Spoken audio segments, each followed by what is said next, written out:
Welcome to Daily Current Affair. Today is 10th of September 2022. First question is, what is the rank of India in UNDP based Human Development Index? 129, 130, 131, 132. So answer is D, that is 132. जो UNDP है, United nation development programme, इनके ये दो तरह की reports जो तैयार करते हैं, एक HDI और एक GII. HDI human development index, दूसरा जेंडर इनइक्वालिटी इंडेक्स. तो इसमें क्या है, it is a report by UNDP. It has 3 main factors. ठीक है, जिससे कि ये रिपोर्ट बनाई गई है. कौन कौन सी 3 फैक्टर्स होते हैं? लिटरेसी कितनी है, पर कैपिटा इनकम कितनी है, और तीसरा कौन था, लाइफ एक्सपेक्टेंसी कितनी है. तो it was started by 1990 1990 by Amartya Sen, India के हैं, और महबूब उल हक ये पाकिस्तान के हैं. सो रैंक कौन कौन सा है? फर्स्ट रैंक है स्विट्ज़रलैंड का. ये 0 से 1 के बीच में इसमें रैंकिंग की जाती है. 0 से 1 तक इसमें मार्क्स दिए जाते हैं, नंबर दिए जाते हैं. जैसे स्विट्ज़रलैंड को 0 और 1 में से मिला है 0.926, तो ये फर्स्ट नंबर पे हैं. फिर नॉर्वे, फिर आइसलैंड, फिर हांगकॉन्ग. और इंडिया का नंबर है 132. और इंडिया का जो नंबर है, जो मार्क्स मिले हैं, that is 0.633. Previous year rank was 131. पिछले साल 131 था, इस साल 132 है. और इंडिया से आगे कौन कौन से देश हैं? लाइक बांग्लादेश, भूटान, श्रीलंका, जो एशिया के इंडिया के जो पड़ोसी देश हैं. लाइक श्रीलंका का 73rd है, भूटान का 127, बांग्लादेश का 129. और जेंडर इनइक्वालिटी इंडेक्स में इंडिया का नंबर है 122, 122. 150th किस में है? वर्ल्ड प्रेस फ्रीडम इंडेक्स में 150th. 136 वर्ल्ड हैप्पीनेस इंडेक्स में. इन्वायरमेंट प्रोटेक्शन इंडेक्स 180th, ये लास्ट नंबर है इंडिया का इसमें. World peace index 135th. Gender gap index 135th. Air force index that is 3rd. ठीक है, पहले नंबर पे रशिया, फिर यूएसए, फिर इंडिया एयरफोर्स में. 101st ग्लोबल हंगर इंडेक्स में 101वां नंबर है. और 85th number in corruption index में 85th नंबर है. और यूएनडीपी कब फॉर्म हुआ था? 22 नवंबर 1965 को. हेडक्वार्टर इसका न्यूयॉर्क में है. पेरेंट ऑर्गेनाइजेशन इज इकोसोक, जो कि यूनाइटेड नेशन का एक पार्ट है. Now DRDO and Indian navy tested fired QRSAM from which place? That is, तो DRDO जितने भी मिसाइल, ये मिसाइल है QRSAM, that is quick response surface to air missile. तो ये जितने भी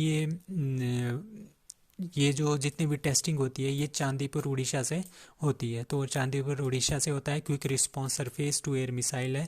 ठीक है, तो काउंटर जिस तरह से हमारे पास मूविंग जो टारगेट्स होंगे, उनको हिट करने के लिए हमने ये बनाई है QRSAM. और इसकी रेंज शॉर्ट रेंज है, दैट इज़ 25 to 30 किलोमीटर. अभी कुछ दिन पहले हमने पढ़ा था VLSRSAM, that is vertical launch short range surface to air missile. तो ये भी लॉन्च की थी, चांदीपुर से ही लॉन्च की थी ये, by DRDO and Indian navy. ठीक है, Astra is a air to air missile. And BrahMos is a, India और रशिया ने ये दोनों इकट्ठे होके एक मिसाइल बना रहे हैं, that is supersonic cruise missile. Deal to sell, तो जो ये ब्रह्मोस है, ये हम बेच रहे हैं किसको? ब्रह्मोस बेच रहे हैं फिलीपींस को. इन $375 मिलियन की डील हुई है. नाउ टीबी फ्री भारत अभियान वॉज रिलॉन्च्ड बाय, जो ये टीबी फ्री भारत अभियान था, ये पहले भी लॉन्च हो चुका है. अभी ये क्या हो गया था, इसका बिल्कुल ही मतलब ये ख़त्म हो गया था. अब इसको फिर से रिलॉन्च किया गया है by president of India, that is Draupadi Murmu. So target कब तक है? 2025 तक का टारगेट है. टीबी को ख़त्म करना है. टीबी हारेगा, देश जीतेगा. और क्षय रोग बोलते हैं टीबी को हिंदी में. तो निक्षय 2.0 पोर्टल ये टीबी से रिलेटेड है. और सेहत पोर्टल हमने कल भी पढ़ा था. Sehat portal by ministry of defence, health protection for family of defence personnels. Now Pudumai Penn Yojana is started by, that is, इसके नाम से पता चल रहा है ये साउथ की योजना होगी. ठीक है, पुदुमई पेन योजना मतलब कि ये तमिलनाडु की योजना है. ठीक है, मतलब कि जो 5वीं क्लास से लेके 12th क्लास की गर्ल स्टूडेंट्स हैं, उनको 1,000 रुपये पर मंथ मिलेगा. अप टू कब तक? जब तक उनकी ग्रेजुएशन नहीं हो जाती, उनको डिग्री नहीं मिल जाती और उनको कोई डिप्लोमा नहीं मिल जाता. तो ये कहाँ की है? दैट इज़ ऑफ तमिलनाडु की ये योजना है. अब कुछ फेस्टिवल के बारे में जानते हैं, लाइक उड़ीसा फेस्टिवल. उड़ीसा का जो फेस्टिवल है,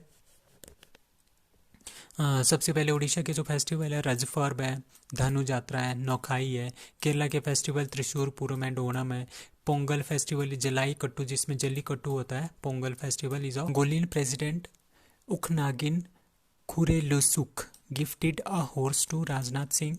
the name of the horse is, तो अभी अभी क्या है, जो राजनाथ सिंह है हमारे डिफेंस मिनिस्टर, फर्स्ट टाइम कोई इंडिया का डिफेंस मिनिस्टर जो है मंगोलिया विजिट कर रहा है। ठीक है, ही इज़ राजनाथ सिंह। तो वहाँ के जो प्रेसिडेंट है उखनागिन जी, उन्होंने क्या किया है, उन्होंने एक घोड़ा गिफ्ट किया है राजनाथ सिंह को। ठीक है, उस घोड़े का नाम क्या है, अस्त्र, चेतक, तेजस और शेर सिंह। तो उसका नाम है तेजस। ठीक है, तो मंगोलियन प्रेसिडेंट ने एक घोड़ा दिया है राजनाथ सिंह को, उसका जो नाम था, उसका नाम था कांथखा। ठीक है, बाद में उसका रीनेम करके क्या रखा है, तेजस नाम रखा है। ठीक है, तो the first ever Indian defence minister to visit Mongolia is Rajnath Singh, was gifted a majestic horse that is known as Tejas by president Ukhnaagiin. तो Mongolia is a home for, मतलब कि वहाँ पे बहुत सारे घोड़े होते हैं, 3 मिलियन घोड़े जो वहाँ पे हैं। तो जितनी उनकी पॉपुलेशन है, घोड़ों की पॉपुलेशन है, उतनी ही पॉपुलेशन वहाँ की इंसानों की भी उतनी ही पॉपुलेशन है। तो बहुत ही ज़्यादा वहाँ पे पॉपुलर हैं घोड़े। सो क्वीन एलिजाबेथ टू, जिनकी अभी डेथ हुई है, she was from which country, she was the queen of Britain. ठीक है, आंसर इज डी। तो queen Elizabeth to who rained the UK for 70 years, मतलब कि 70 साल तक वो वहाँ की रानी रही है, 1952 से 2022 तक। और लॉन्गेस्ट सर्विंग ये क्वीन है। और ये कहाँ पे इनकी डेथ हुई है, बाल मोरल नामक एक जगह पे इनकी डेथ हुई है, और इनकी एज थी 96। She was the longest serving monarch in British history, raining for 70 years. तो ऑल ओवर द वर्ल्ड इनका दूसरा रैंक है। ठीक है, सबसे ज़्यादा टाइम तक किसने शासन किया, उसका नाम है Louis XIV, Louis 14 of France. France के लुइस 14 का है। उनका जो लॉन्गेस्ट रेनिंग मोनार्क था वो 72 साल का था एंड 110 दिन। ठीक है, 1643 टू 1715, 1643 टू 1715 तक ये राजा रहे थे। तो 72 ईयर्स तक ये राजा रहे थे। और उसके बाद दूसरा नंबर आता है किसका, क्वीन एलिजाबेथ टू का, 70 साल तक ये क्वीन रही थी। और अब तीसरा नंबर किसका आता है, कुछ दिन पहले अभी जून में ही इनकी न्यूज़ आई थी कि इन्होंने किसको सरप्रास किया था, क्वीन एलिजाबेथ टू ने, भूमि बोल अदुल्यादेज। ठीक है, भूमि बोल अदुल्यादेज, ये थाईलैंड के राजा थे, जिनका जो है 70 साल का, इनका भी 70 साल तक टेन्योर रहा था, 70 साल 126 दिन का। बट अब क्वीन एलिजाबेथ दूसरे नंबर पे है। ठीक है, इनको पीछे छोड़ दिया था इन्होंने जून में। तो फर्स्ट है Louis 14 of France, second one Queen Elizabeth two, third is Bhumibol Adulyadej from Thailand. तो 15 प्राइम मिनिस्टर, जो क्वीन एलिजाबेथ टू है, उन्होंने 15 प्राइम मिनिस्टर को अपने अपने सामने देखा है उनको सर्व करते हुए।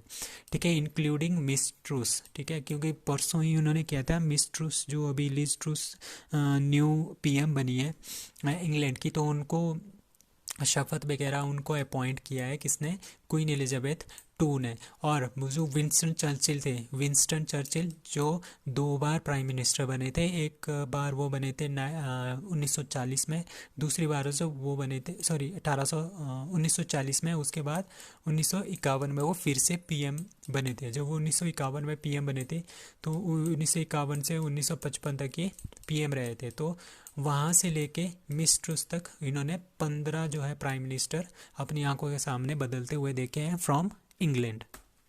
India and which country conducts counter ransomware exercise for 26 nations, that is India and UK, United Kingdom, that is Britain. इन्होंने एक जॉइंट एक्सरसाइज जो है वो किया था to counter the ransomware. Ransomware एक तरह के क्या होते हैं, वायरस होते हैं, कंप्यूटर वायरस होते हैं।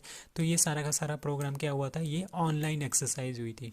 ठीक है, विद 26 और नेशन ने भी इसमें पार्टिसिपेट किया था, बट ऑर्गेनाइज किसने किया था, इंडिया एंड UK ने।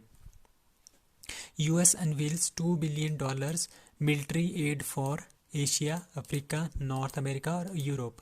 सो अभी अभी क्या हुआ, यूरोप में क्या हो रहा है, countries affected by the Russian aggression की वजह से जो कंट्रीज अफेक्ट हुई हैं, उनके लिए US ने क्या किया है, $2 बिलियन का मिलिट्री एड जो है प्रोवाइड किया है।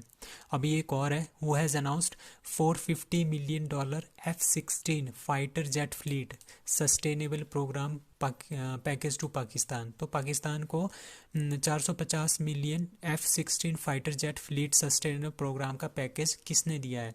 तो कौन दे सकता है, क्योंकि F-16 किसका है, जहाज है, यूएसए का है। तो यूएसए ने ये दिए हैं F-16 fighter jets to Pakistan. कितनी वैल्यू होगी उसकी? $450 मिलियन की वैल्यू होगी। Now which state launched 100 days urban employment guarantee scheme? ठीक है, दैट इज राजस्थान। तो राजस्थान ने क्या किया है, 100 दिन का रोजगार देंगे वो किसको? अर्बन एम्प्लॉयमेंट, मतलब कि जो अर्बन एरिया में जो लोग रहते हैं जिनके पास जॉब्स नहीं है,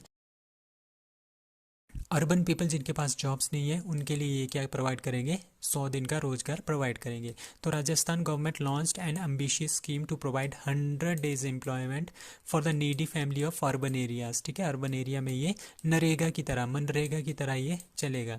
ठीक है, इसका नाम है Indira Gandhi urban employment scheme. ठीक है, 2.25 लाख फैमिलीज जो है इसमें ऑलरेडी रजिस्टर्ड हो चुकी हैं। ठीक है, तो ये Indira Gandhi urban employment scheme is proposed by chief minister, that is Ashok Gehlot. Ashok Gehlot कहाँ के चीफ मिनिस्टर है? Of Rajasthan. So that's all.